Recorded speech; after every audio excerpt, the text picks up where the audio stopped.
This morning is going to be really fun because Reverend Kevin and I are tag team preaching this morning with our sermons. And so it's going to be really awesome. And in doing so, I just have to tell the story. It's just too good. Karma paid me a visit this morning. Okay? Reverend Kevin and I get along so wonderfully. You have no idea. He's such a good friend. And I'm here at Episcopal Chapel because he's my friend. And we have a little bit of fun together from time to time. And last night I was teasing him on Facebook and said that I was going to pray for a wind to come and blow away his notes this morning for his sermon.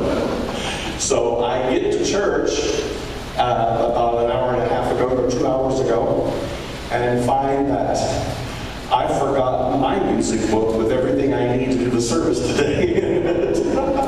So Karma paid me a visit today for wishing that. So I've had to do everything from memory this morning for you. So that's what I get for wishing something like that. But it's going to be awesome. It really is. And I have to tell you this because it has everything to do with what we're talking about today. This story about these two young boys in the pharmacy. And they were 8 and they were 4.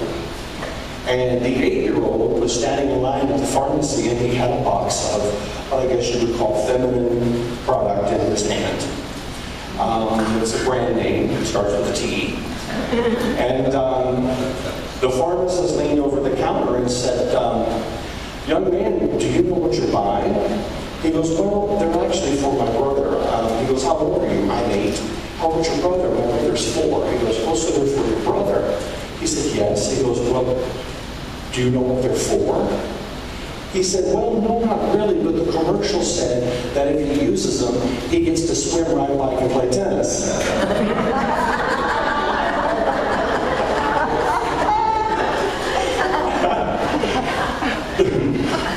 The real moral of the story is, even at 8 years old, it is our human nature to always try to find the easy way to do the hard things in life, right? It's human nature. We end up with just not enough money to get that one desired thing we want. So we go to Publix, and what do? It's like, well, let me buy a lotto ticket. We'll see. Just always wanting the easy way to do the hard stuff. And the title of my message this morning is, how bad do you want it? Because the question is not, is it possible? Everything is possible. The question is, how bad do you want it? I would like to lose 80 pounds for the 6th time in my life. That would be great. How bad do I want it? Well, evidently, I'm still calling the pizza delivery guy, so I have some work to do. How bad do I want it? Is it possible? It's possible. I've done it. How bad do I want it? Now, I'm going to tell you a very personal story of an event that happened in my life and the life of my family that I have never told in public to anyone in detail. But it's an absolute perfect example of what I'm talking about. Those of you know, all of us know, the relationship with Cuba and the United States. We see on the news all the time with the helicopters flying over Cubans who arrive on a makeshift boat trying to make it to land. We have a law here in the United States. It only applies to Cubans that if you can touch land, you're welcome to stay and become a U.S. resident and eventually a citizen. If you don't touch land, they put you back on a boat and they send you back to Cuba. That's our law here. If you're Cuban and you cross the border in Mexico, you just walk up to the border, you walk up to the immigration officer and you say, hi, I'm Cuban and I'm here to live in the U.S. And they say, welcome, and they give you a little white card and a number, an alien number, and 2 hours later they set you out the door, and here you are, welcome to America. That's how it works in our relationship with Cuba. My in-laws are all Cuban. They've been my Cuban in-laws for 21 years. My spouse and I have spent our entire marriage together of 21 years, supporting our family, putting shoes on our nieces and nephews' feet, buying food for my mom, making sure everyone has clothes and the medicines they need, because Cuba is quite actually a horrible, horrible place to live and to be. So people still have the dream, the American dream that most of us in this room were just born into. And so many Cubans want to live here. But they, even there, have to ask themselves a question: how bad do I want it? So I'm going to tell you a little story. And Santana, if you could put that next slide up, please. Thank you.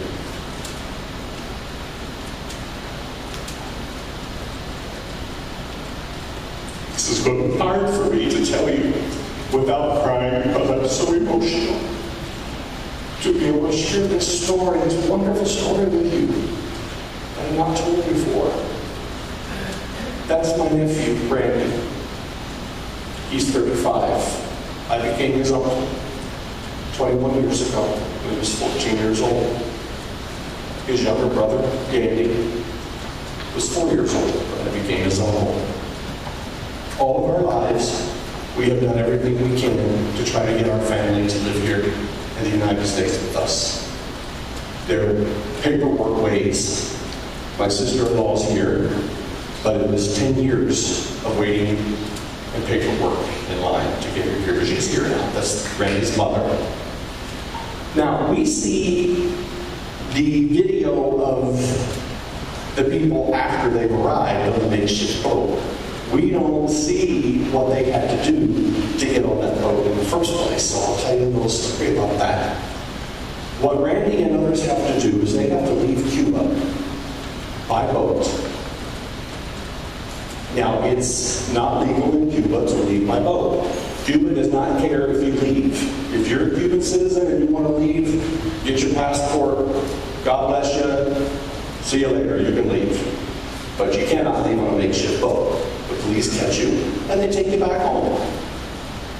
So in order to leave by boat, you have to sneak to the shore. And if you could turn my mic down quite a bit, because I'm down here in front of the speakers, and I'll compensate for it myself. So what you have to do is you have to sneak to these places to get on the boat. And there's a place that's very popular right now where everyone tries to leave out of to go to Mexico first. It's called Pinar del Rio. And in Pinar del Rio, there's lots of jungle, lots of hidden jungle.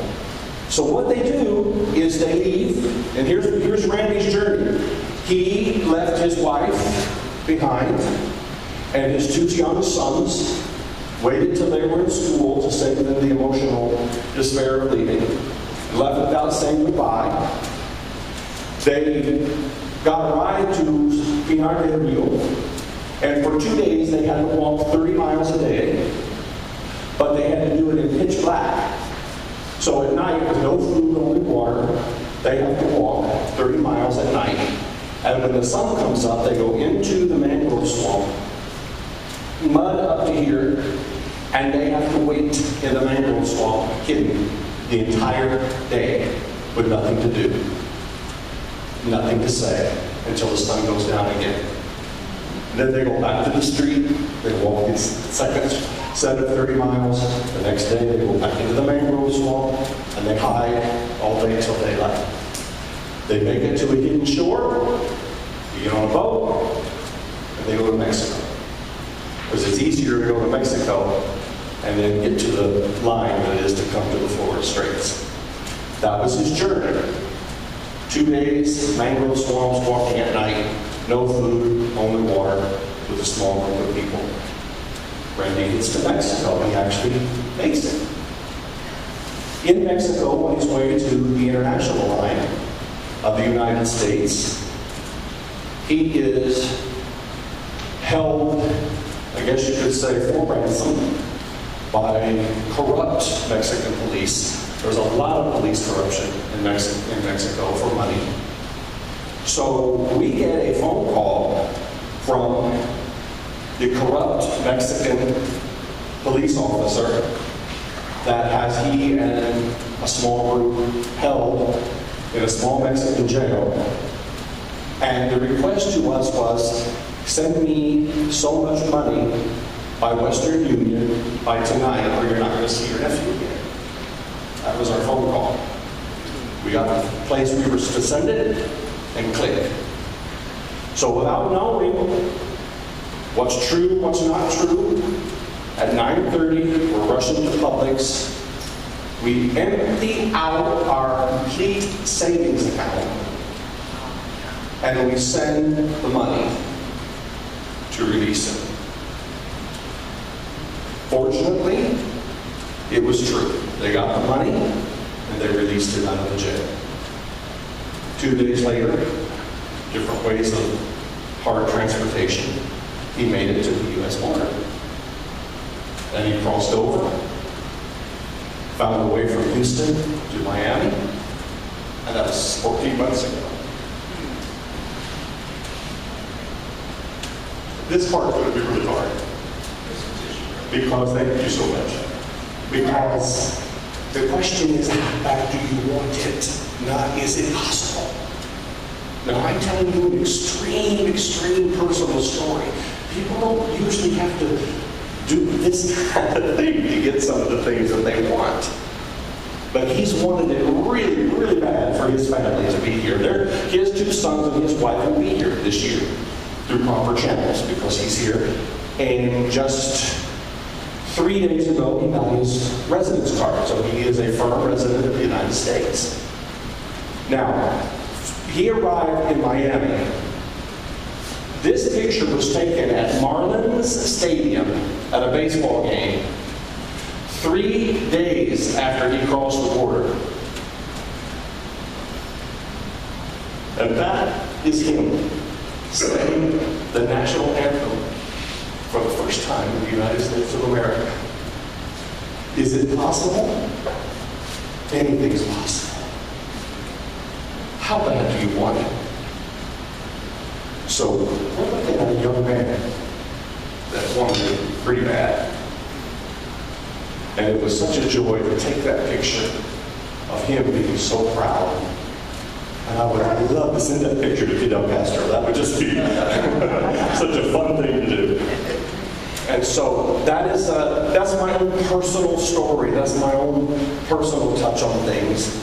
His younger brother, Dandy, had to do the same thing. The mangrove swamps, the boat, the whole thing. And he just arrived in February. And so they're coming. How bad do you want it? Now, why do I speak this message? Not to say that any of us are going to have to do anything that extreme. But to say that I would want to encourage you all this morning to look at your life and look at the goals you have and look at the things you want for your life and know that they're possible because anything is possible. But we all have to ask ourselves, just like my goals, we have to ask ourselves, how bad do we want it? Now that applies to you personally, so I want to encourage everybody this morning to go for what you want to go for, to dream for what you want to dream for, and be willing to do what it takes to make it happen, because we can. We're a metaphysical people, and those are part of our principles. We know that we can make the possible possible, because God is a good God, and God's a God of love. Amen? Amen. All right, so I encourage that. How I want to apply that to what we are here at Metaphysical Chapel is our minister, Reverend Kevin, wants something as a minister really bad. He wants Metaphysical Chapel of South Florida to have its own building. That's what he wants. And what he's asking of all of us is we don't have to walk in the dark, and we don't have to hide in a mangrove swamp to get it, and we don't have to ride a rickety boat to Mexico, or be kidnapped by Mexican police. We don't have to do any of that stuff. We just have to join him and love our chapel and be willing to do some of the things that we need to do to make sure that we have our own building soon and very soon. So I share that with you this morning, and I really encourage you all to be a blessing to Reverend Kevin, to take that card again, if you would, as I close. The card that we just read, it says, I, and you include your name. This is everything that we are now. This is your calling. This is my calling. When we come to Metaphysical Chapel, this is what Reverend Kevin wants us to think. This is what he wants us to be. This is the vision that he wants us to have in our heart. So let's say it again. Hold the card in your hand and look at it and put your name in its place. Instead of your name for now, let's just say we are here. Okay? Ready? Here we go. We are here to create a space that transforms lives to greatness. And that's what we're all about. Is it possible? Yes. Yes. Do we want it bad? Yes. To be a blessing to other people. Amen? Yes. So we're going to do something very special. Charlie, if you could come to the piano, please, as we close. And if you could go to the next slide, please, Santana. And I want to invite everyone to stand to your feet. We're going to put our hands on our heart. And we're going to thank God for the freedom that we have in the United States of America to always be able to be free to do the impossible. Okay? And Charlie's going to actually play the national anthem as we look at the flag and contemplate, meditate, think in your heart, and be grateful to God. Next slide, please. We can have the flag, Santana, and Charlie.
Let's applaud Charlie, if you would, please.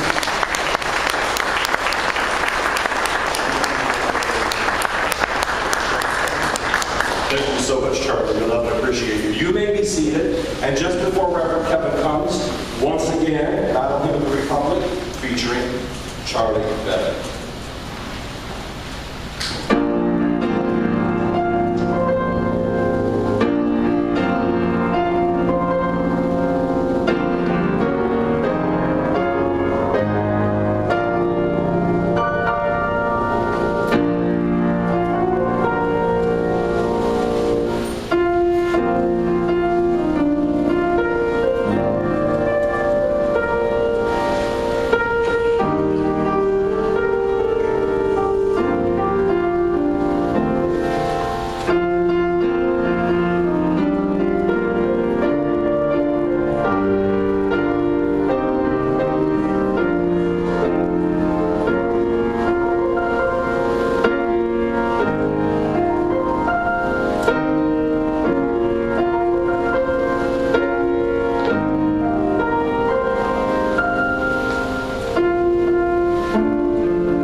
from this morning. I want to recognize 3 people today. I want to recognize the 3 people that made today possible. Glenn Peak, our sound guy who rocks the audio soundboard and always keeps us.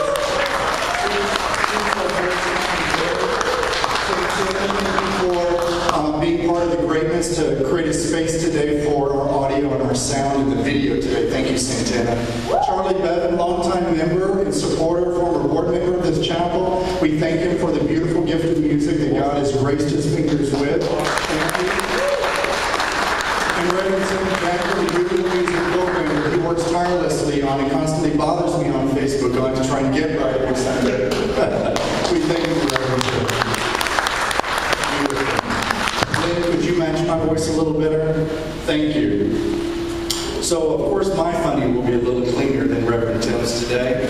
So, anyway, and we love you, Reverend Tim. So, Father Williams, a Catholic priest, was in the area of Fort Lauderdale, and he wanted to visit some of the elementary schools in the area down here near Los Olas. And so one day he goes to this elementary school, 4th grade class, they're about 9 or 10 years old, and he sees that the kids are learning their capitals and their states. So he gets up front and he says to the kids, "Now kids, can you name all of the states in this great nation?" So the kids get together.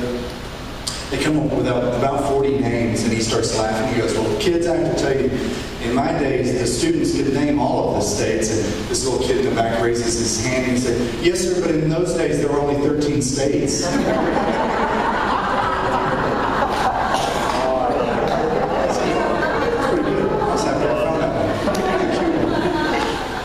Interesting. So Independence Day, this is my very first Independence Day sermon I have ever given. And it was interesting when I was trying to wrap my head around the vibration of what am I going to talk about that has to do with the battle? What am I going to talk about that has to do with these people who pinned their names on a little document that's in a museum in Washington? And what I realized was that this was an incredibly poignant and very appropriate symbolic day for everything that we stand for as metaphysicians. And what I found was, in reading that story, in July 4th, 1776, when these 52 colonists, actually from 13 colonies and colony states, signed their names on that piece of paper. And the sad truth is they were signing their death warrant, right? When the monarchy of England saw that piece of paper and saw their names, the moment they were captured, they'd be executed. They knew they were signing their death warrant, but they did it anyway. How bad did they want it? They wanted it bad enough that they were willing to die for their vision, to die for what they were trying to create. They were willing to put forth their names and their vibrational presence into this great nation. They were trying to create a space, a great nation that transformed lives to greatness. And it was because those individuals stepped forward into their truth, those 52 men. They were actually poor men. They weren't even all rich. You'd think they'd be all rich governors. They were actually farmers. They were hunters. I think there was a mailman involved as well. I can't remember all the different professions, but they didn't have much. A lot of them actually lost their farms. They lost almost everything they had because they signed their names on that document. That's part of the story most of us don't know. They took a stand for greatness. Why do you think these individuals did that? Because they wanted to create something greater than themselves for others. An act of selfishness, selflessness. They wanted to do something for others. What is that? That's one of our principles. I should have actually had that out today for us to read. I believe it's our 8th declaration. The golden rule, do unto others as you would have them do unto you. That was the vibration of the nation at the time. A time of kindness and service to others in your community, wasn't it? It's a little lacking today, but we're working on it. Right? A lot of charities serving our communities. Why did they do it? Because their vision, as is ours, was to create something that transforms the lives of others to greatness. You see, they didn't create a foundation for a great nation by staying in bed and thinking about their inspirational visions and ideas and reading Louise Hay's and Deepak Chopra books, right? They got out of bed and they brought their vibrational presence to their vision, to their community of like-minded souls, vibrationally similar beings. They brought it out into a community. They created this great nation, their community. It's powerful. What did they do in metaphysical terms? They shared their light. They shared their light with others so that others could step into greatness and hopefully themselves. They weren't worried about themselves. They were worried about creating something for others. You know what's interesting is, I see about 50 people here who made a decision today to get out of bed and to come to this metaphysical community. You know what's even more amazing? If we can do it today, I actually have this funny feeling we could probably do it next Sunday. We could get out of bed and come back next Sunday. And if we can bring our glorious light next Sunday, I know that we can bring it the following Sunday. You know, as Reverend Tim has said a couple of times, and I've said it, you know, we actually have 4 churches here. Because about once a month, I would say most of us come, not me, but most of us come about once a month. It's just an average statistic that we find in all of our research. About once a month we make it to church. So we have to say the same thing 4 times to get the message across. Can you imagine how tiring that would be and how boring it would be to say the same thing 4 Sundays in a row? I don't. But what I'm trying to get a point to is if we can get out of bed and we can bring our light to a community and create a space, a sacred space that would serve other people, we can do it every Sunday. We can do it more than once a month. And that's what I'm trying to get across, is that that's what I want us to step into. And so if you and your family are coming only once a month, I believe that you can make the commitment to actually come more than that once a month time, to be present more. And I want you to make that commitment. I want you to turn to your brothers and sisters, and I want them that are seated next to you, and I want you to tell them that you're going to start coming more than once a month. So go ahead, turn to your neighbor and tell them, I am committed to bringing my life to this chapel more than once a month. Beautiful. Tell your neighbor, I am here to create a space that transforms lives to greatness. Beautiful. I can see you giggling, but you know what is true. We are here. When we go anywhere in the world as representatives of this church, of this community, of our beliefs, even if you believe something else, I'm okay with that. But if you get the core of our teachings, which is to share your life with other people, you carry the metaphysical chapel with you to work, to the beach, to your trips, to your back home, to your families. Some of my family doesn't want to hear it. I'm from Texas. I keep my mouth shut a lot of times. But what I'm saying is we carry the light forward into our communities, whatever community it is you carry that into. It doesn't even matter if it's another church belief system. You carry a vibrational light that makes a difference. You stand out as a truth that makes people say, there's something different about her. There's something different about him. I don't know what it is. They might ask you the question, what's different about you? There's something different.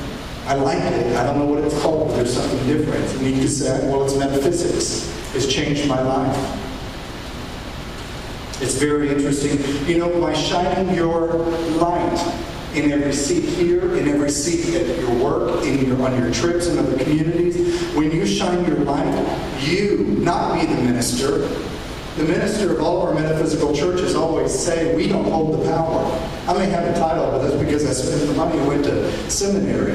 I don't hold the power. I am holding space for you every Sunday to show up. I hold space for you because you hold the power.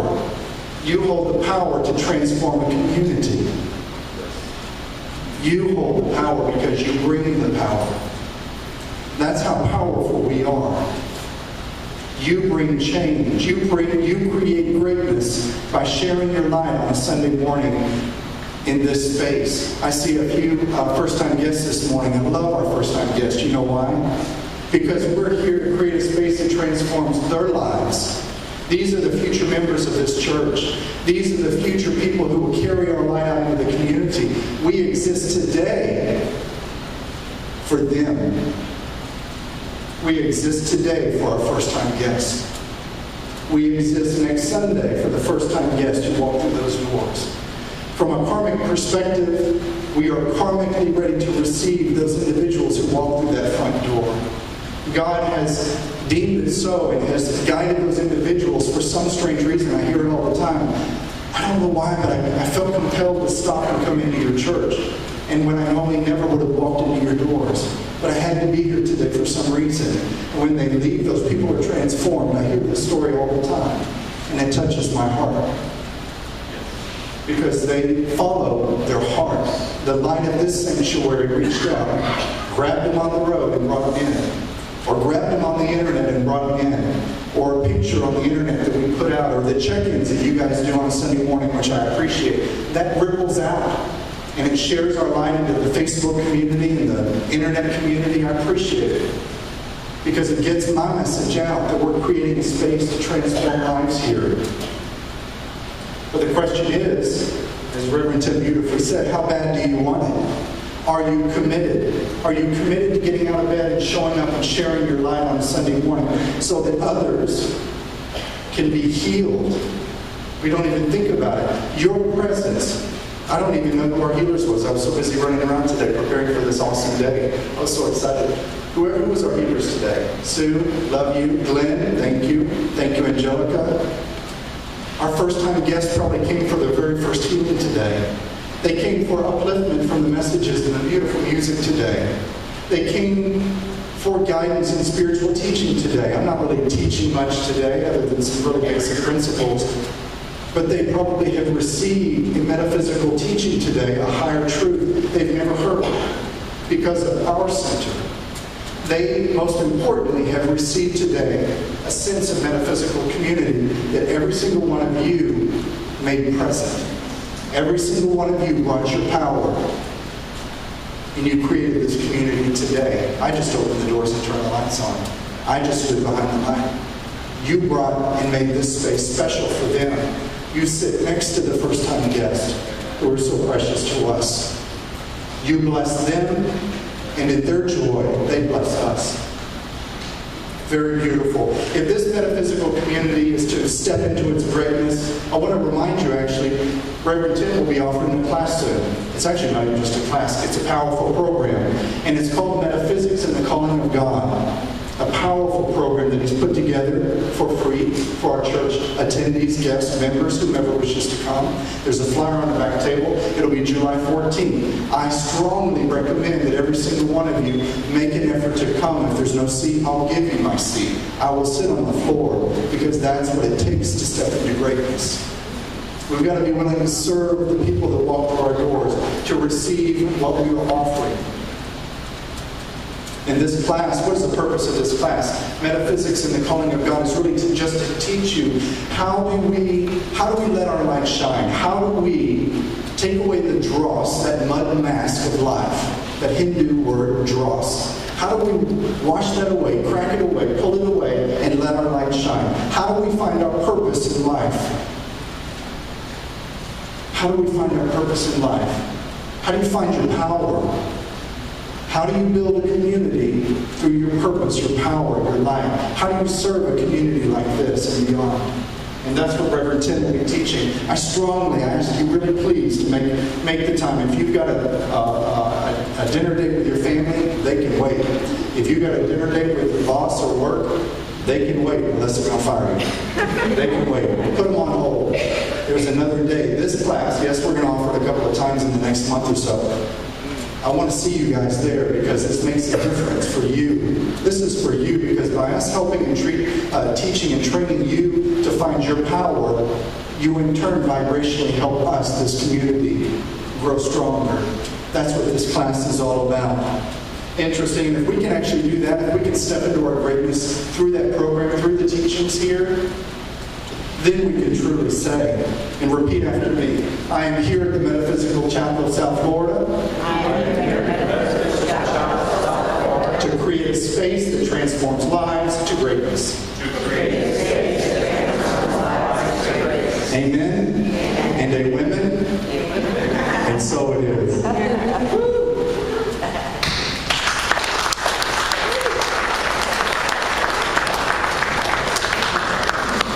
That was excellent, Reverend Kevin. I'm ready to march on Washington now. Really? was very inspiring. And I appreciate just sitting there and just listening to all that. So I go, wow, let's go.